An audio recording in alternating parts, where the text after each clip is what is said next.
जोहार गे गाते को तेहेᱧᱟᱜ वीडियो रुबुन नेल ᱧᱟᱢᱟ ᱥᱟᱞᱠᱷᱟᱱ मुर्मू ओलाᱜ पुथी गुजुग खन बंचाग रियाग कुकमु कथा देलाबुन नेल लेगे। गुजुग खन बंचाग रियाग कुकमु सनाम बोयहा मिसी को आदिवासी सेंगेल अभियान आर पारसी जितकारिया दिसम गोंके सलखान मुर्मू से खन हुल जोहार देलाबो मिटांग नावा कुकमु बो सरिया गुजुग आर आदो खन बंचाग रियाग कुकमु जुमिदो आर जितकारो रियाग कुकमु आबुवा हासा जल जंगल जमीन भाषा जाति धर्म इज्जत आबादी रोजगार चासबास इमान बांग बंचाव लेन खान आबू आदिवासी आदो आर गुजुग गे हुई आबुना आबुआ समाज बाय बंचाआ नोआ सरिया ताहेन तुलुई चिदा आबो बो थीर आकाना पाले आबो सांगे हर लाज आर परिवार लगी गे जीव मेना कुआ रेंगे आर किसान शिक्षित आर अशिक्षित सांगे हर लाज गेबो खबर आकादा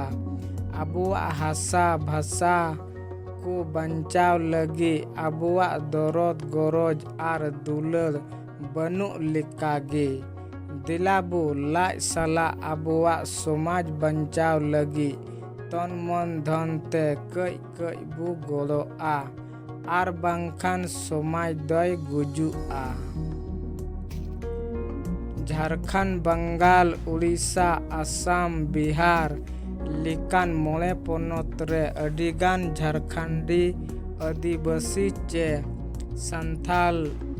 मुंडा उरांव हो खड़िया पहाड़िया भूमिज इमान आदिवासी मेना कुआ उनको ताला रे संथाल आदिवासी जोतो खन ढेर मेना बुना प्राय 1 कोटी गान मेनखान आबुआ हासा भाषा जाति धर्म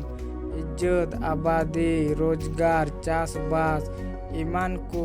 बांगबो बंचाव दालिया काना गोटा भारत विकास ᱧᱩᱛᱩᱢ ते कारखाना खदान डैम रोड बाजार बेनाव लगी हासा को रे बुना गोटा आबुआ विस्थापन पलायन हुयुक काना झारखंड पोनत नाम काते हो आदिवासी मलिक जगह रे कोकोय को लिकाबो सजाव आकाना आबुरेन सांगे हल साहान सकाम दौतनी हंडी अखरिंग हसाला धीरी पुसा रेजा कुली कमी रिगी मेना कुआ सांगे ऑल पढ़ाव आकान आदिवासी गिद्र चक्री बांको नाम एदा इटा पोनत को लिका झारखंड रे डोमेसाइल बांग लगू लेना पंचायत रिया पैसा कानून 1996 हो बांग लगू लेना CNT SPT कानून पश्चिमी अनुसूची ईमान बांग लगू लेनते गोटागी आदिवासी हासा को रे ओचो काना आबुआ आदिवासी भाषा संस्कृति को गोएदा संथाली भाषा 22 दिसंबर 2003 रे राष्ट्रीय मान्यता माने 8वीं अनुसूची रे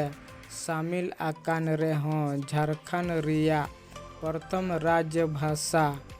आर बाकी पुनिया पोनत रे द्वितीय राज्य भाषा बांग बेनाव लेना 8 शेड्यूल रे शामिल आकान बांग्ला उड़िया हिंदी लिका चिदा संथाली ते ऑल पढ़ाव रेडियो टेलीविजन खबर कागज फिल्म ईमान रिया कमी होरा सरकार से खन बांग हुयुक काना नित हबी आसाम चाय बागान रे tahen kan praya 50 lakh adibasi ST riyag jati julu bangku nyam akak te olok palaha nokri ar jete likan vote re tinggu riyag daw se lab baku nyam ida jawgi ku goj ocok kana langta ocok kana Bharat दिसम मिग गिया संविधान मिग गिया संथाल को मिग गिया इन खान चिदा असम रेन संथाल मुंडा ओरांग हो भूमिज खड़िया इमान आदिवासी जाति जुलू बांको न्याम आकादा आबू जाहिर थान रे बोंगा हल कुआ सारना धरम नित हबी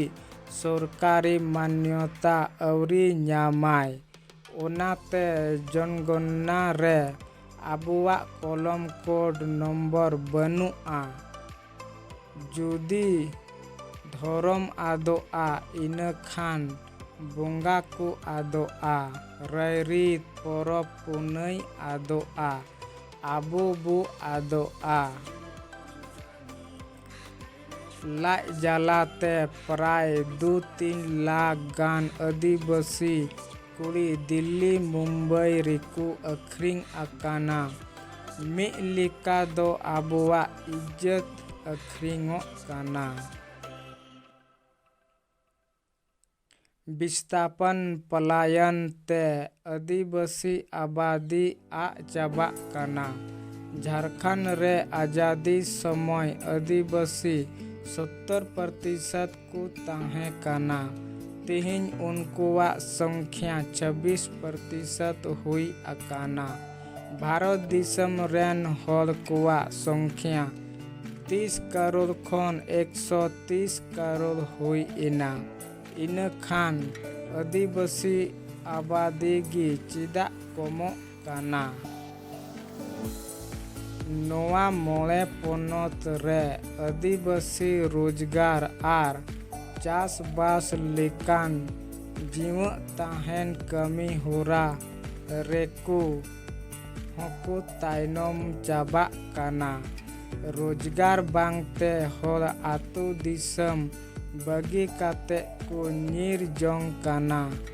चास बास रे दा पटान आर इटा सुविधा बनुते हर रेंगे ओरे मिना कुआ।